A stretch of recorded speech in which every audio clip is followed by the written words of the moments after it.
Arratsaldeon, da ongi etorri uztaileko ohiko pleno honetara. Dakizuen moduan, normalean azkenengo astean izaten da, udako oporrak eta antolaketa dela eta uztaileko hau astebete aurreratu da. Beste barik hasingo dugu, Kontxi, mila esker. Gai zerrendako lehenengo puntu da 2024ko ekainaren 24ko aktaren onarpena. Konforme zaite? Aho batez onartuta geratzen da. Bigarrena, alkatearen jakinarazpenak. Ez daukazu zer? Bale. Hirugarrena, 2023ko kontu orokorraren onarpena. Kontuen batzorde bereziak onarpenen aldeko irizpena eman zuen, erakusgai egonda, ez da inolako alegaziorik eta aurkeztuta, beraz da proposamena kontuak onartzea. Onartzaren aldeko botoak, aho batez, onartuta geratzen da. Laugarrena, langilegoaren ordainsarien igoera 2024ko. Proposamena da, udaleko langileek 2023ko abenduaren 31an indarran zeudenen ordainsariei 2%ko igoera orokorra onartzea. 2023ko estatuko aurrekontu orokorrei buruzko abenduaren 23ko 31/2022 legearen 19.2 artikuluan aurreikusitakoaren ondoriozko igoerak. Konparazioaren bi aldietarako homogeneotasunari dagokionez, bai langileen kopuruari dagokionez, bai aintzinatasunari dagokionez. Igoera bera aplikatzea soldatapean dauden zinegotzien ordainsariei. Baita proposatzen da, ordainsari igoera horrek 2024ko urtarrilaren 1 aurrera izango du ondorio ekonomikoak, uztaileko nominan igoera aplikatuko da, eta aurreko hilei dagoekin soldatatzerapenak urrian zer ordainduko dira. Proposamen hau onartzaren aldeko botoak, aho batez, onartuta geratzen da.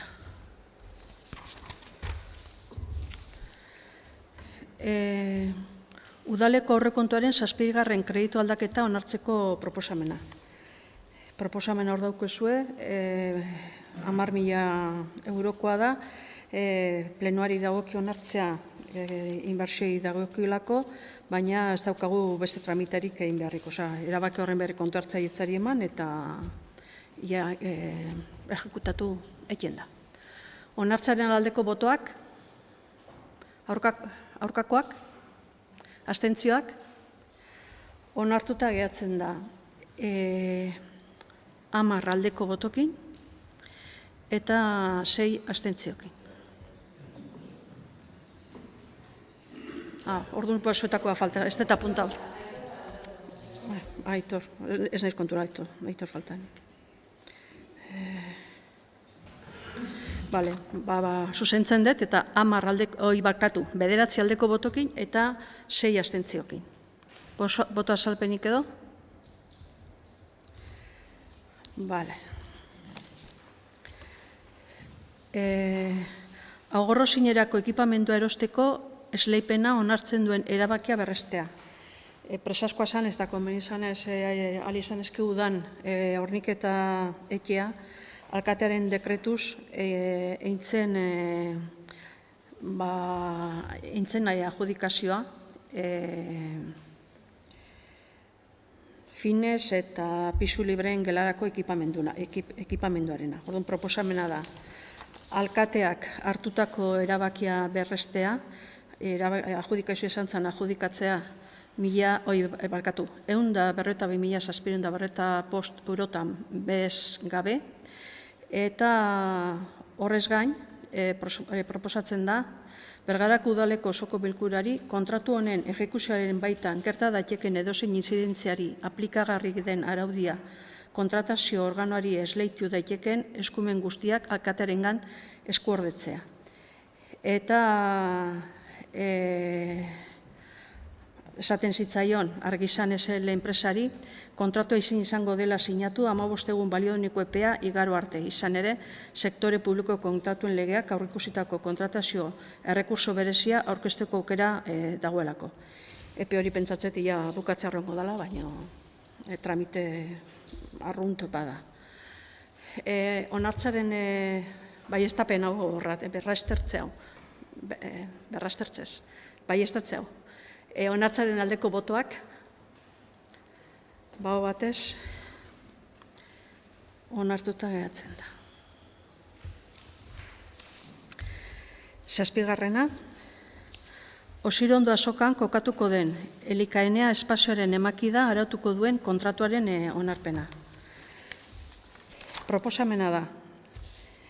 Elikaenea proiektua onartzea eta horretarako Ereindajan Kooperatiba elkarte txikiari proiektu aurrera eramateko Osirondo azokako espazioa ustiatzeko emakida esleitzea eta dirulaguntza ematea 10 urtetarako kontratuan jasotako baldintzetan eta proiektuan jasotakoari jarraituz.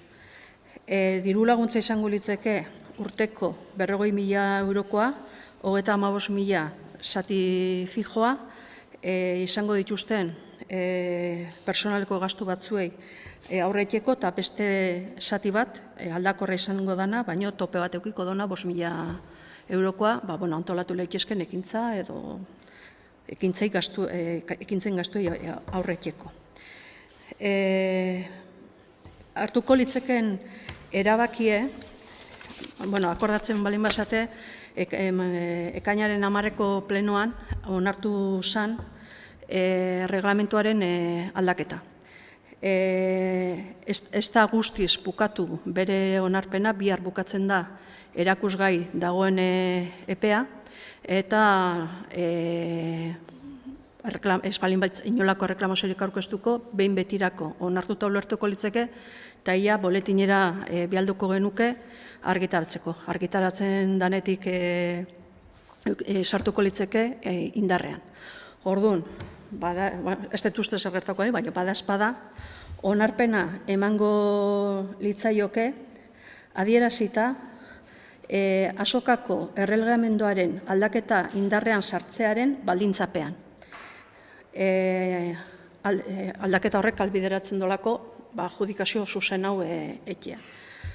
Beraz, hori esan da, noain baldintza horrekin onartuko genduke, eta kontratua sinatuko litzateke, ia erreglamentua indarrean sartu ondoren. Uste dudan esan diala.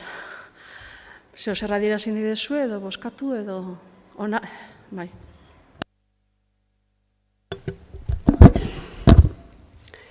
Atzalde ondan hoi. Gaur azoka bizi berritzeko egitasmoan pauso bat emotera goiaz, proiektu hau estrategikoa danez guretako azalpentsoan batzuk emonaiko nituzke bere inguruan. Guzti honen hastapena nunbaitzen kokatzekotan 2021 urtean kokatuko nuke, ze izan be 21ean gauza batzu gertatu ziren azokaren inguruan Bergaran. 2021ean alde batetik Gipuzkoako Foru Aldundiak eta Euskal Jaurlaritzak sustatuta tokiko azoken inguruko erronken inguruan hausnarketa prozesuak abiatu ziren eta hala ingenduan Bergaran be. Eta azokako eragileak, elikaduraren bueltako eragileak eta lehenengo sektoriaren bueltako eragileak Osirondo azokaren inguruan hausnarketa prozesu bat abiatu genduan. Eta hainbat gauza irten ziren prozesuaretan, azte barruko eskaintza haunditzu biharra, lehenengo sektoria erdigunean jartziarena, hainbat gauza irten ziren, baina erronka nagusi moduan bai identifikau zen Osirondo azokak bazaukala proiektu integral bat garatzeko premia. Eta hausnarketa prozesuaretan hainbatetan aipatu izan zen, Azpeitxiko adibide moduan jarri izan zen Azpeitxiko elikagunea proiektua bera. Beste alde batetik 2021ean egin Herrisa 2030 plan estrategikoa landu genduan, herritarrekin eta herriko eragileekin, eta han azoka bera be aipagai izan zen, eta dokumentuak ordare, baina erronken zerrenda bat irten zanan be, danak hildo berian zijoiaztenak. Eta azkenengo aipatuko nuke 2021an elikadura mahai bat be sortu zala Bergaran. Elikadura burujabetzarantz pausoak emoten joateko eta elikadurako kate guztian eragiteko asmoarekin.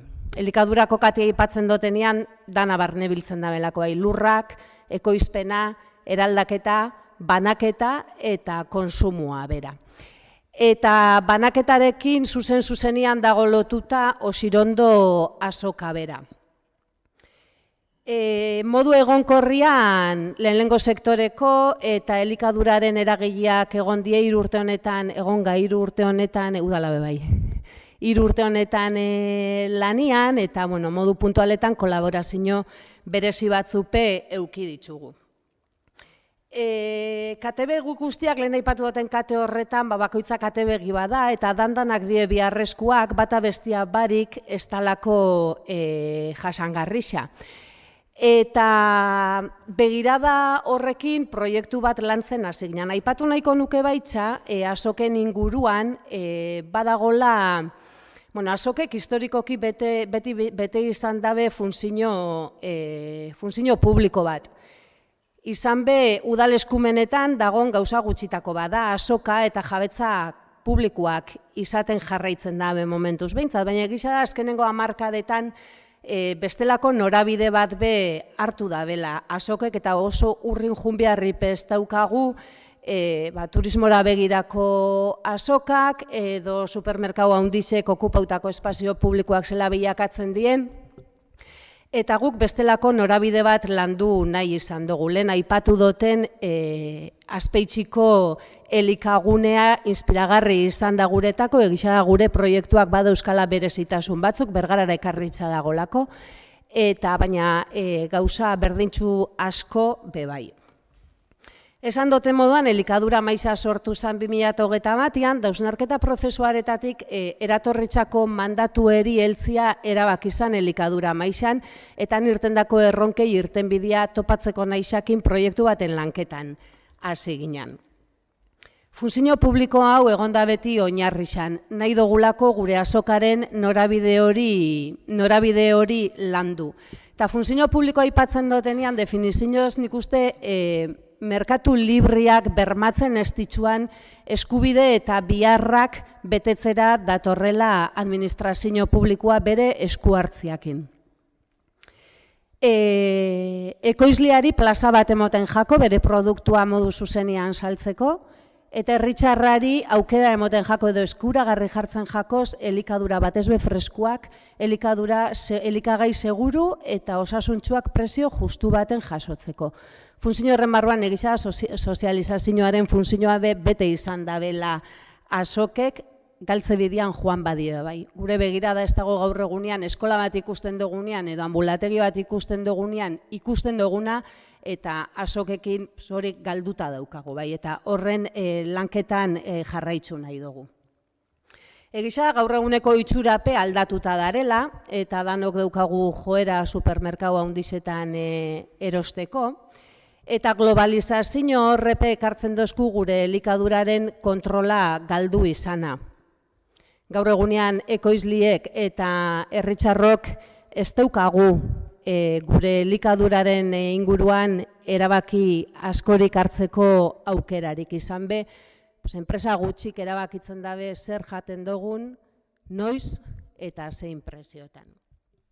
Beraz, funtzio publiko hori oinarri hartuta elikadura maizan hasi ginen proiektu bat lantzen, elikagunea inspirazio moduan hartuta, eta helburu batzuk markau ginu zen proiektu honekin.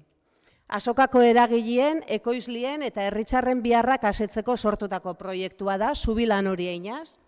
Astian zehar gainbera dagoen eskaintza horri erantzutera nadator eta Osirondo azoka bizi bat lortzeko asmoakin dator. Egungo eskaintza osatu eta iraunkor bat eskaintzeko asmoakin. Azokaren ideia berrasmatzera dator eta egungo konsumo ereduetara edo ohitzuretara apurtxo bat azokak egokitzera. Sukalde bat formazio eta sensibilizazio espazio bat be izango da, lehen aipatu duten azkenengo kate begi horretan eragiteko asmoarekin, sasoiko elikagaiak sukaldatzeko, ze irtenbide emon geinken, eta sukalde izango da beste aukera bat, hortua badakigu zelakoa dan, demoten da benean emon eitzen dau, eta elikagai horrek galtzeko bidean jarri beharrian, eraldaketarako eta salmentara bideratzeko aukera. Osirondo azokaren koordinazioa mintzagai izan zan hausnarketa prozesu horretan eta honekin bide emongo dotzau. Eta bada proiektu bat helburu guzti horren bidian jartzeko ezaugarri oso berezixak dauzkan proiektu badala esango nuke. Hori da nahitzeko bertako sektoria erdigunean jarri behar dugu, lehenengo sektoria sustatuz, baliabide moduan erabiliz, eta ekonomiaren garapena, tokiko ekonomiaren garapena bultzatuz. Eraldatzaile izango da esan dute moduan gure konsumo itxuretan eragiteko asmoak datorrelako. Formazio egune, ekoizliari eguneroko plaza bat eskainiko dotza, gure baserritxarrak ezin dia azokan egunero. Hortuan egon behar dielako, eta honek aukera emongo dotze, eta horretarako baliabidea izango da. Presio politika bat ezarriko dugu, lehen aipatu duten funtzio publiko horren ideiarekin. Presio politika bat ezarriko da eta lehenengo preminako elikagai horren presioa ekoizliak berak jarriko dau eta elikaenean gutxieneko gehikuntza bat ezarriko jako. Modu horretan ekoizliak presio justuago baten salduko dau bere produktua eta guk nolabait bermatzen dugu lehen aipatu duten funtzio publiko horretan herritarrak elikagai seguru eta osasuntsu hori presio justu baten jasotzeko. Eta onura soziala bermatzen dau eta hola jasotzen da hitzarmenean. Proiektuak irabazi ekonomikoen gainetik onura soziala lehenesten dau. Beraz, helburu horrek markauta eta ezaugarri horrek jasota, kudeaketaren inguruan hitz egiten hasi ginean, bi aukera geneuzkan bat, esleipen enkantera antaratzea, eta beste bat, hitzarmenaren bitartez edo akordio honen bitartez adjudikazio zuzen bat planteatzea. Egin genduzen galdera juridikoak, konsulta juridikoa barkatu, konsulta juridikoen ondoren aukera bisak posible ziela ikusten zen, beraz, elikadura maizak proposatu zeban kontratu edo hitzarmen horren bitartez adjudikazio zuzen bat eitzia. Zergatik, zentzu emoten dotzanlako proiektuari berari, eta lanketa guztia eta garapen guztia eredu publiko komunitarizoan ulertzen dugulako eta hitzarmena horri erantzutera badatorrelako. Guztiz datorrelako bat proiektuaren izaerarekin. Eta adjudikazio zuzen hori planteatzen da Ereindajanekin hitzarmen hori udalak eta Ereindajan kooperatiba txikixak sinatzia proposatzen da. Zergatik Ereindajan? Ereindajan bada gure herrixan dagon eragile, elikaduraren bueltan dabilen eragile potente bat. Zorionez badaukagu herrixan olako eragile bat. Zorionez dinoze leku guztietan ez die baldintza honek emoten eta herrixan badaukagu. Elikaduraren bueltan hainbat proiektutan lanian ibili da. Eskarmentu bat badauka, 6 urtekoa. Irabazi asmo bariko kooperatiba txiki bada, beraz bere eitxekotan bat eitzen dau proiektu honekin, eta elikadura maizak oingonetan proposatu zeban Ereindajan izango zala aukerarik onena, herrixarentzat eta proiektuarentzat onuragarrixena izango zana.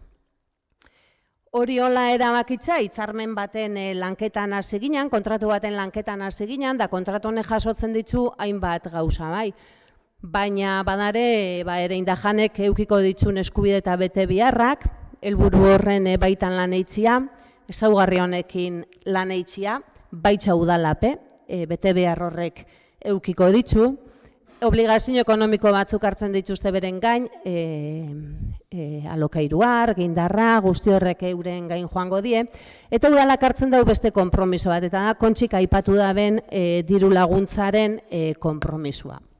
Zergatik diru laguntza hau? Presio politika bat ezarriko dala aipatu dugu. Onura soziala irabazi ekonomikoen gainetik lehen etxiko dala.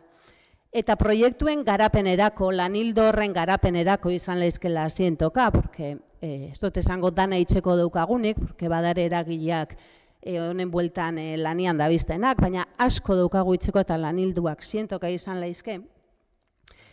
Baliabide personalak biadi, eta baliabide personal horrek finanziatzeko konpromisua hartu dau udalak. Zergatik, alde batetik, kostu hori elikaenearen gain jarriko baginu, presio politika hori eta onura sozial hori komplikau izango zanlako eta presioen bizkargain lagako ginu zelako kostu horrek. Eta bestetik lehen aipatu duten funtzio publiko horren bidian lanketan aritzu nahi dugulako. Gure ardura dalako azoka, gure ardura dalako azoka elikaduraren lanilduan jartzia, eta hori azaldu nahi neban ikusten dut. Gutxo gora bera, eskerrik asko.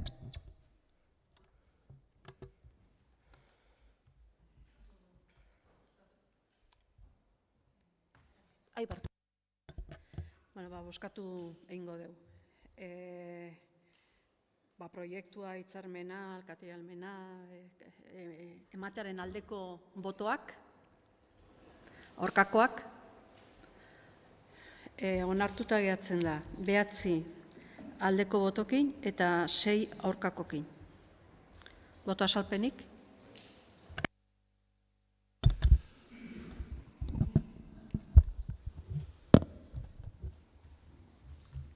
Zaldean. Gure boto azalpena azaldu nahi dut. Orduan, lehen sektoreak, gure baserritarrak oso garrantzitsuak izan dira bertako eta kalitatezko produktuak ekoizteko, eta etorkizunean ere horrela izan dadin babesa eta laguntza behar dute, bai herritarren aldetik eta baita ere administrazio ezberdinen aldetik. Azokek laguntzen diete gure baserritarrei beraiek ekoiztutako produktuak merkaturatzen, naiz eta beste salmenta espazioak ere beharrezkoak dituzten bizirauteko. Bergarako azoka urteak darama gainbehera egoeran. Hainbat ahalegin egin dira, baina ez da lortu egoerari buelta ematea. Beste herri askotan ere antzerako egoeran aurkitzen ziren eta horregatik orain dela 3 urte, hainbat erakunde eta elkarte elkarlanean azokak indartu eta etorkizuna bermatzeko helbururarekin hainbat herrien artean, tartean Bergara, Gipuzkoako azoken sarea sortu zen. Azokei bultzada handi bat eman nahi zaie eta hausnarketa sakon baten ondoren proiektu bat diseinatu aurrera eramateko. Bergaran, elikaenea proiektua gauzatzearen aldeko apustua eginda. Esan beharra daukagu guk orokorrean aurrera eraman nahi den proiektua ondo ikusten dugula, naiz eta hainbat gai hobetu definitu beharko zirela pentsatzen dugun. Esan beharra dugu ere gaur egun dauden postu finko naiz ez finkoei beraien jarraipena bermatu behar diogula ere. Hauek esan da, behin eta berriz esan dugun bezala, gaur berriro esan nahi dugu, ez dugula bat egiten emakida edo esleipena zuzenean egitearekin. Naiz eta legeak zirrikitu bat uzten duen hori egiteko. Uste dugu askoz gardenagoa eta askoz garbiagoa izango zela esleipen zabala edo irekia egitea eta aukeren berdintasuna printzipioa errespetatuz, interesa duen edonor aukera izatea elikaenea proiektua aurrera eramateko. Esleipen irekian erein janek aurkezteko aukera izango zuen ere, eta bere eskaintza honena izango balitz, edo beste inor aurkeztuko ez balitz, berari esleituko zitzaion eta prozesua askoz garbiagoa eta justuagoa izango zela uste dugu. Zuek planteatzen duzuna legezkoa bai, baina gardena. Bestalde, azoka biziberritzeko proiektua aurrera eramateko aurreikusten diren dinamizazioa eta sensibilizazio kanpainak, tailerrak eta abar egiteko, udalak urtean 40.000 euroko diru laguntza emango dio erein jani 10 urtez. Lekuz kanpo dagoela uste dugu eta udalak bere gana hartu beharko luke azoka biziberritzearen ardura. Azokan bertan dauden ekoizle eta saltzaileekin elkarlanean. Beraz, esleipen zabala edo irekia egitea izan da betidanik gure eskaera. Kontuan izanik gainera, udalak 10 urtetan 400.000 euroko diru laguntza emate aurreikusten duela gaur onartutako hitzarmenean. Guztiagatik gure ezezko botoa. Nik eta puntu batzutan itzatzen duzun moduan, Mikel, puntu batzutan itzatzen duzun moduan adostasuna dago, bai diagnostikoan eta bai soluzio bat emon bi harrian, eta egisa da gero diskrepantza batzuk egon diela modu horretan edo, baina nik izango nuke eta zalantza jartzezuan gardena, hain zuzen be, zehozer izan baldin bat prozesu guztia oso gardena izan da. Hasiera batetik eta helburu batzukin oso zentzuzkoa pentsauta, indako lanketa horretan bertan proposauta adjudikazio zuzen horren aukera, eta juridikoki biablia ikusitza planteu dena hori lantzea eta horretarako biharrezko pauso guztiak emotia gaur pleno honetan erabaki hori hartzen arte. Zentzu horren usteko gardentasuna hasieratik eta bukaerara zaindu duen gai bat izan dela. Eta bigarrena eta esaten zinuena kudeaketa edo nolabait azokaren dinamizazioaren ardura hartzearena udalak bere gan hartzen dago ardura hori. Bai ontxe arteko bidean eukidaben implikazioaz eta horrek proiektu honekiko sortu daben eskaeratik konpromiso eta proiektua gauzatzerako bidean, eta bai hemendik aurrera be, ointzen dan esleipen horretan, neurri baten horren koordinazioa eta dinamizazioa erindajanek hartzen badaube, badagolako gobernantzako diseinu bat planteauta, hitzarmenean jasota, nun udalak bere aportazioa inbiarra daukan eta horren lidergoa inbiarra daukan. Hora, esan duz moduan, udalak zerbitzu publikoa danenian azoka eta inoak esaten zaba moduan funtzio hori betetzeko biharrezko dinamizazioa mahai gainean jarritza, gaur onartzen duen erramintza honen bidez bere lidergoa gauzatzen dau. Eta dudabarik modu berritzaile baten.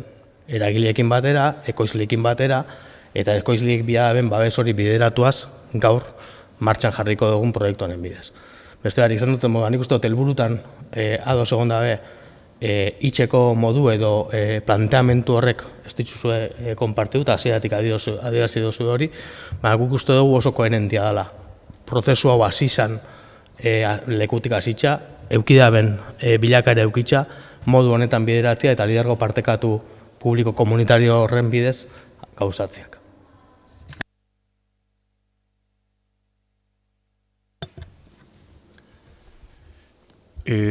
Prozesu honen guztiaren arrazoia, eta Gipuzkoako azoken zarea sortzearena da, azokan gainbehera hori nolabait buelta emun eta gainditzeko eta beste egoera baten egotea.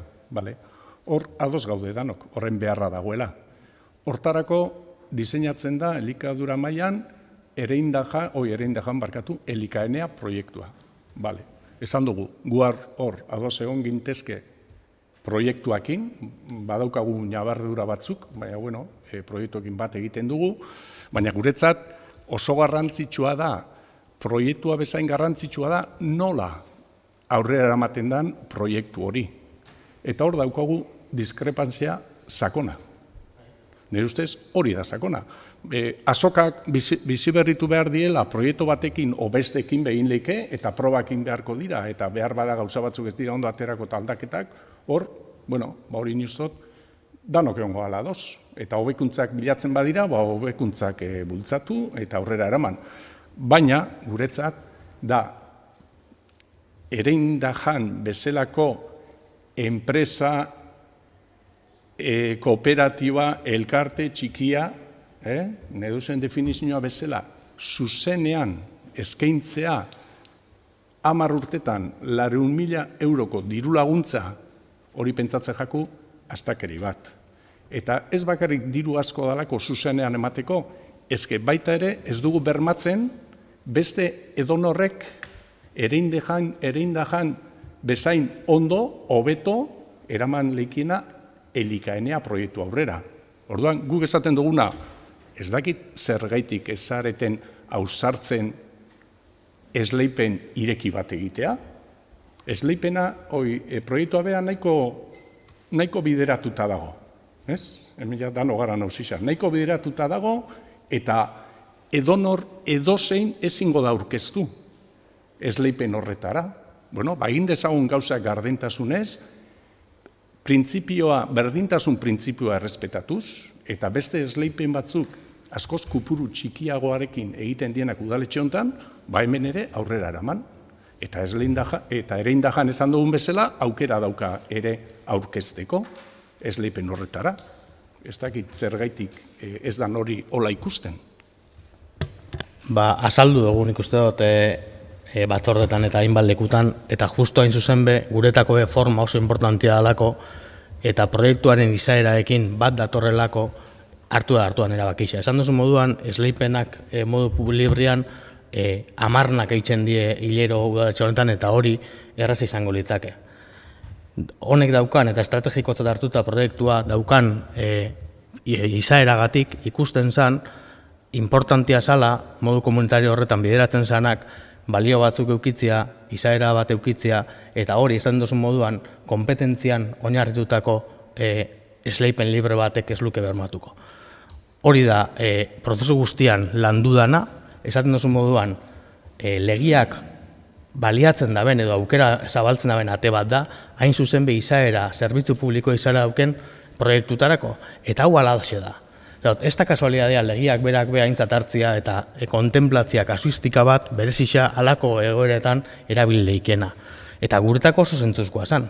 Zaten dut moduan, errezena izango litzake lizitazio librera ataratzea. Baina ausardia hori eskatzen ziren ausardia hori baliatuz, ustegu halako proiektu batek eskatzen zebala, ausardiaekin aurrera egin eta tokatzen jakon izaera hori aitortzia eta hortik modu berritzaileak bideratzea. Eta Ainoak bera azalpenean oso ondo esan daben moduan, guk funtzio publiko hortan jartzen du proiektu honen fokua. Eta horretarako hau zen modu egokixena. Ez bakarrik guk hola ikusten ginu alako, parte izan dien eragiletan orbanako guztiek beraz ikusten zebelako. Orduan, hau da plantatzen duguna, eta esan duzu moduan desagostasuna forma horretan dago. Baina ustot alaxe dala, proiektu honetan sinisten dugu, bere papela eukiko abela uste dugu, eta esaten zinuan gainera dirutan, bai? Eta hor dago udalaren ardura. Udalak proiektu honetan zerbitzu publikora bideratu beharreko dedikazio hori diruz laguntzen dau, uste belako bestela bezeruengan jausiko litzakela pixu hori. Eta pixu hori udalak hartzen dau beregan, zerbitzu publiko moduan lehenengo sektoriari indarremoteko dinamizazioa eta azokak bete beharen funtzioa ondo bete alizateko.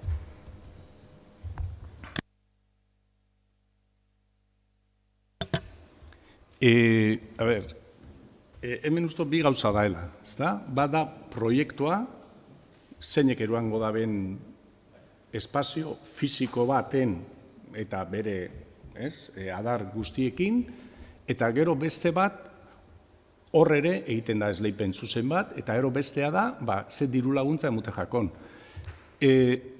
Kontxik esan daen bezala, ekainean 10 edo 6 aldatu inbiar ezen ginoen reglamentua zertarako hau bideratzeko.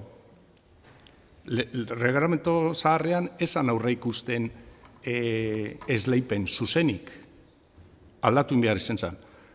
Guk uste dugu garbi daukagu, hasieratik zegoela pentsauta Ereindajani eskaintzea esleipena. Orduan, esan duzun bezala gorka, legeak ahal bideratzen du, baina legeak lehentasuna ematen dio esleipen zuzenari, baina, barkatu, zuzenari ez, irekiari, ero zabalari, baina,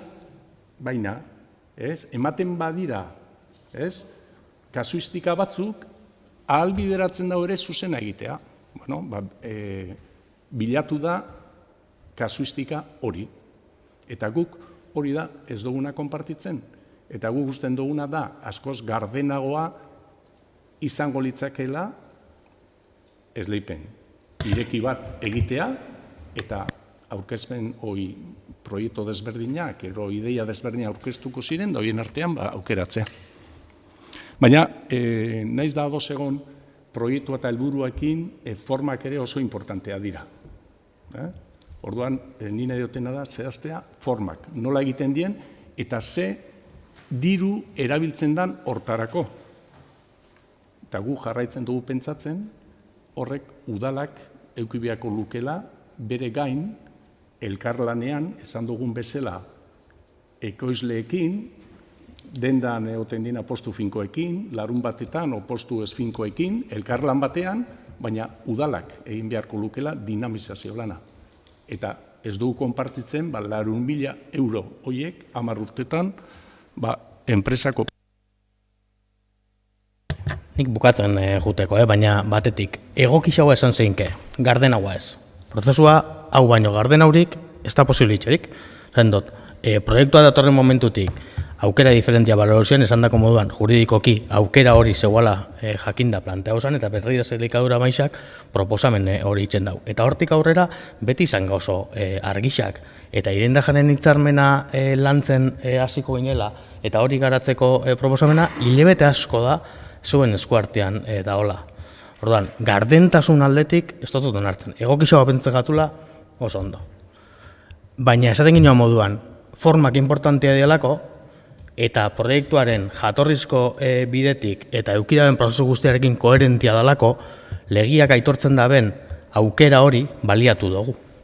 Eta uste dugu, ez dela kasualidadea, lan esaten moduan, legiak kasu konkretu batzutarako, izaera konkretu batzu dauzken proiektutarako, baliabide hori mahai gainean jartzea.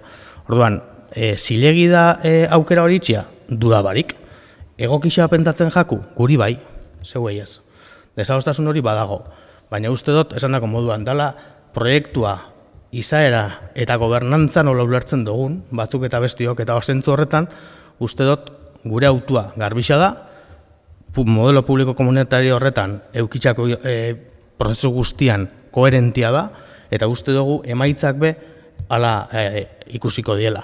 Dudan, zentzu horretan, ala planteau dugu, gaur ala onartzen dugu, eta irailetik aurrera proiektua martxan jartzen danean, ikusiko dugu ze erantzun daukan, bai herritarrak, bai ekoizleak eta bai beste eragileen aldetik. Beste barik, Kontxi, horrengora, mesedez. 8.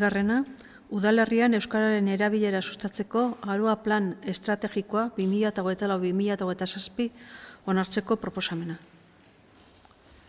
Onartzearen aldeko botoak, bago batez, onartuta gehatzen da. Boto azalpenik edo? Noain, eskaera eta galderen puntura pasa baino lehen, proposatzen zaizue mozio bat aztertzea. Mozio hori Bergaran bizidan persona batek aurkeztu do, eta izango litzake Venezuelako gaur egungo erregimen politikoaren biktima diren personei, elkartasun adierazi eta uztailaren 28ko hauteskundeak gardentasunez gauzatzeko eta bertatik aterako den erabakia errespetatzeko eskaera egiten duena. Gai hori aztertzearen aldeko botoak, hau batez onartuta, pleno honetan aztertzea, irakurri egingo dut.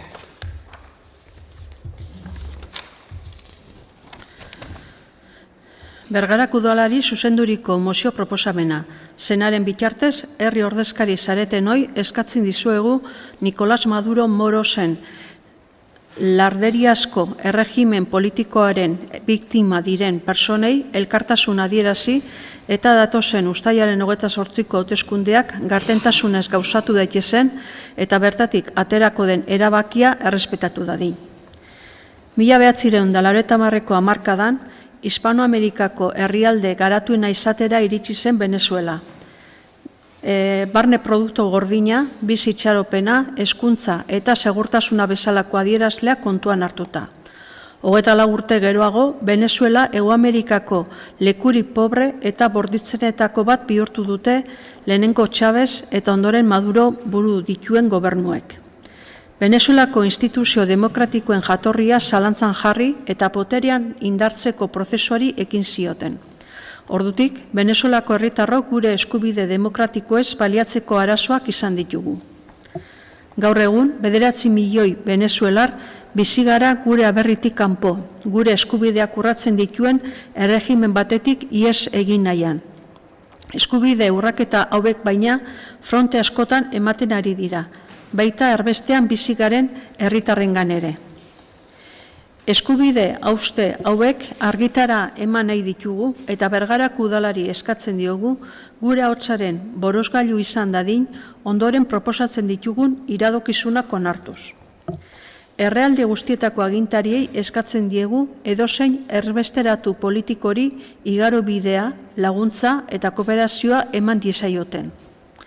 Venezuelako lardezkeriazko erregimenak burutu dituen eskubide zibilen urraketak gaitzesten ditugu.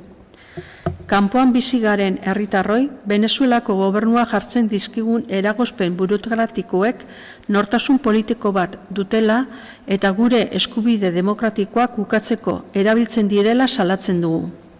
Azkenik, elkartasuna adierazi nahi diogu Venezuelako herriari eta agintariei zein zerbitzari publikoei eskatzen diegu datorren uztailaren 28ko hauteskundeak gardentasunez gauzatu daitezen eta bertatik aterako den erabakia errespetatu dezaten. Eskatu ingo du. Mozioa onartzearen aldeko botoak, aurkakoak, aldekoak 6 boto izan dira, eta aurkakoak 9, beraz mozioa ez da onartzen. Boto azalpenik edo?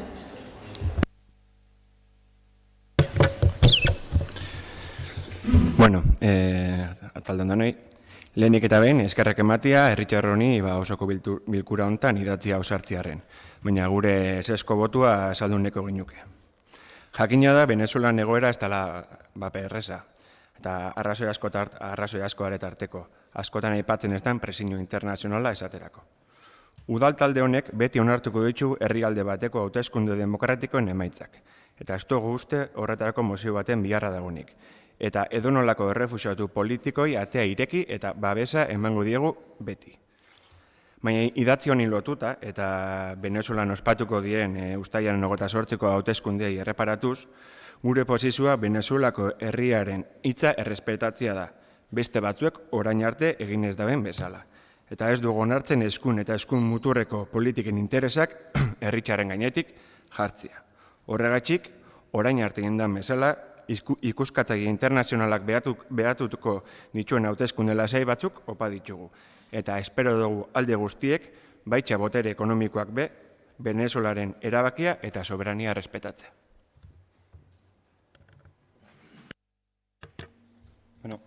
Guk uste dugu Venezuelak bizidaben krisi politiko, sozial eta humanitarioari irtenbidea emateko funtsezkoa dela datozen domekako hauteskundiak garbixak eta libriak izan daiztien. Herrialde hortatik, Venezuelatik kanpo bizidien 9 milioi herritarretatik bakarrik 3% bozkatu halko dago. Bakarrik 3% aitortu jako konsulatutan eta enbajadetan atzerritik bozka emateko eskubidea. Mozioan aipatzen den bezala, herritarrek dauzken impedimendu honek badauke arrazoi politiko batek gaitxik itzen die. Eta jartzen dituen traba burokratikoek bozka eskubidea eskatzerako orduan eitzen die traba honek. EAJtik elkartasuna adierazi nahi dotzagu Venezuelako herritarrei eta agintariei berresten dotzagu oindala 6 urte ez bezala hauteskundiak gardenak izan daitzezen eta hautesontzitatik irtengoan erabakisa errespetatu daixen.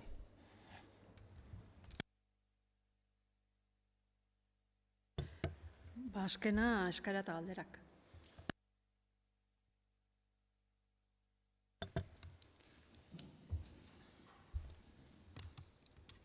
Ez da galdera, baina bai bentzete komentario bat.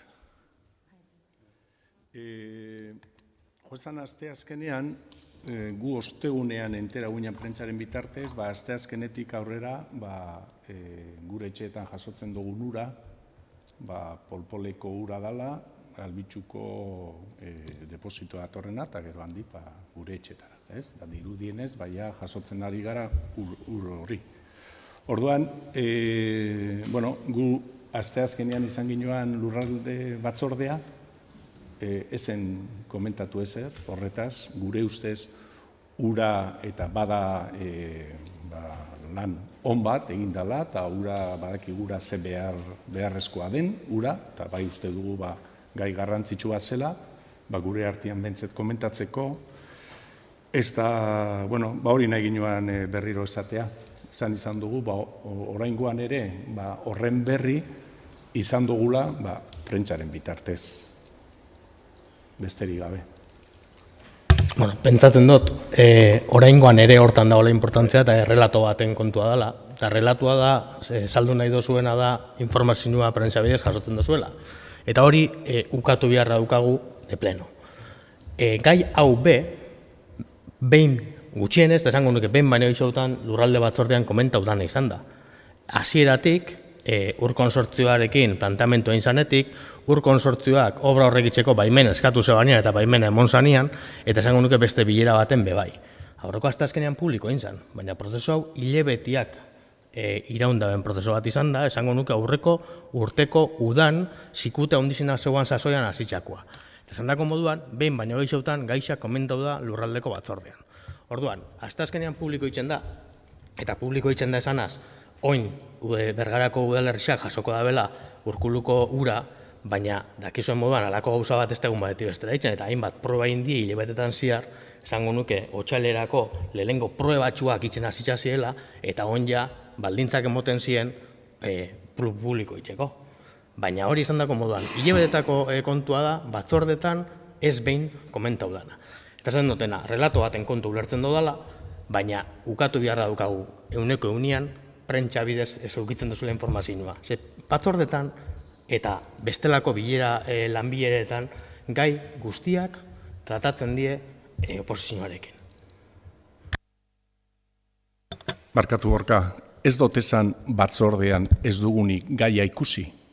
Esan dut, asteazkeneko batzordean ez hitzaigula informatu ja egun hortatik, gero jakin ginoan bezala hurrengo gunean, baina gure etxeetan jasotzen ari garen genden ura, baina batzordeetan ikusi izan ditugun obrak inbiarrekoa, agoz, batzordeetan ikusi ditugu, baina uste dugu behin hori gauzatzen danean, eta ja batzordea egun berean izen da, uste dugu hurrengo egunean, prentsaren bitartez enterau beharrean, baizala berri gure ustez garrantzitsua, Bergarak hornituko daen ura, Urkulukoa izan biharrian, orain arte bezala, izango dela polpolekoa. Hori nahi dugu balorean jartzea. Nik ez dut behin ere esan batzordean ez dugula gai hori ikusi. Esan dut, asteazkeneko batzordean ez hitzaigula horren berririk eman, baina martxan zegoela, zuk esan dozun bezala, hilabeteak eraman daben lanketa bat. Eta uste dugu, bai dela, batzorde baten komentatzeko, besterik gabe. Beste barik esan dako moduan nik uste dela prozeduran arabera inbiarrekoak indie, jakinean zen deten proiektu hori martxan zegoela, azkenengo egun hortan ezala komunikau horrengo egunean esan bihazanik, ez? Baina ez dut uste hori gakoa danik, esan dako moduan, nik uste importantea da oposizioak informazioa eukitzea. Eta informazioa eukidozue. Eta zentzu horretan, baloren jarriken nahiko nuke, ja proiektua bera, zen dutena da. Askotan formetan eta importantia die, baina udal rekurtsoa zana eta azkenengo 30 urtean bertan bera lagata zeuana, rekuperatzen da eta Bergarak rekurso hidriko propioak eukiko dituen mendik aurrera berriz aktibauta. Bostot hori dela albistea. Eta albiste hori emona izan eta herritxarri traslau nahi jakuen, berriz, Bergararrok gure itxurrizetatik eukiko ginuala rekurso hidriko propiotatik horren ura. Bere kalidad eta estandar guztiak beteta eta gure baliabidea martxan jarritxa. Eta ur konsortzioak batera, inginuan adierazpen horrek, esan dako moduan, prozesu baten bukaera moduan. Beste barik.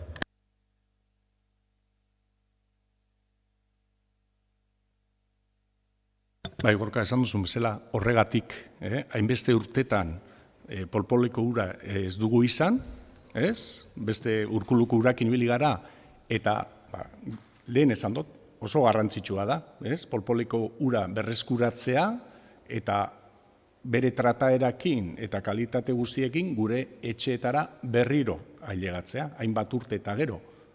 Horregatik uste dugu berri garrantzitsua eta gu positibotzat baloratzen dugu, noski, eta ur kontsortzioak indako obra, noski, beti batzordetan ados egon gara. Itxiera da falta izan dana, komunikazioa itxierako berri ematea. Aste barik ez dakit besterik komentatzeko do? Inok? Hala bukatuko inuke Uztaileko plenua be. Mila esker.